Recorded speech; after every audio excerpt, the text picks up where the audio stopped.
This is a colorimeter. It has two knobs. One is for changing the wavelength and other is to change absorbance and intensity.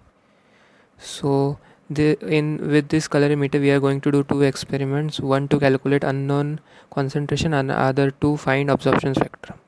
So inside this colorimeter we can see there is a Arduino Uno, and this is a circuit of receiving end. There are LEDs which are connected to Arduino and two knobs which change the mode. So in first we can see the green is the default mode and we can change it with knob 1. Now we can get yellow whose wavelength is 580 nanometers, and the third mode is blue whose wavelength is 440 nanometers, and fourth mode is red whose wavelength is 650 nanometers, and this knob is for changing intensity to absorbance. And we start with our first experiment. This is a sample of concentrated orange juice, that is known sample, and this is the solvent, that is water. And we'll first set the solvent to 0, absorbance value 0, and we are using green wavelength light.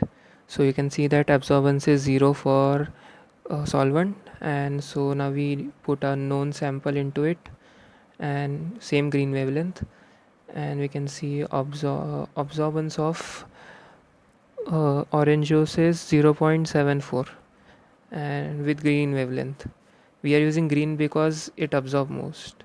And now with this we are taking an unknown sample which is a diluted one, and which we have to calculate the concentration of this diluted solution. So with same green wavelength we check the absorbance value.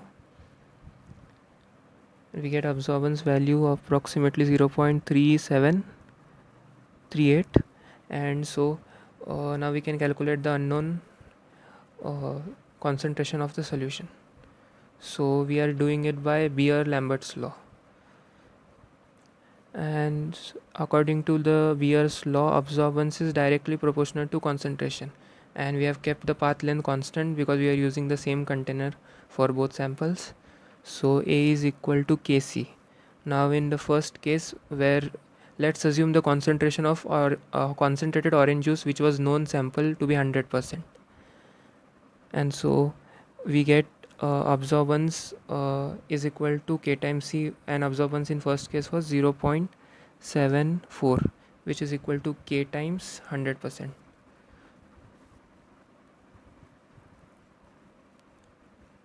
So we calculate the value of K to be 0.0074,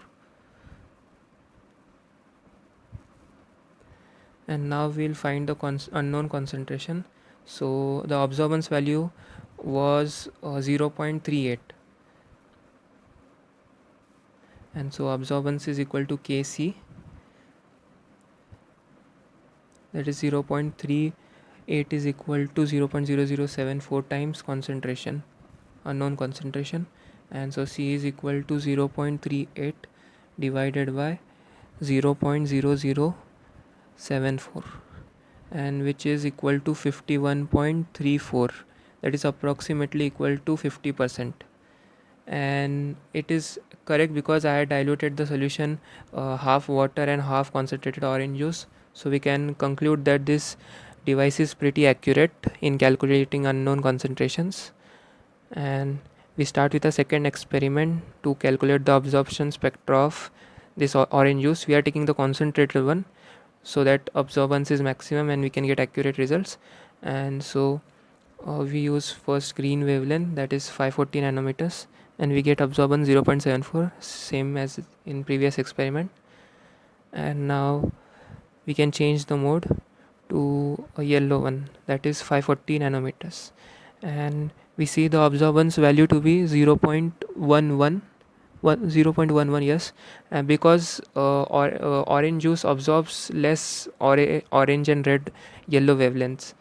And now we do it for red, and for absorbance for red is even low, that is 0.10, and we do same with blue.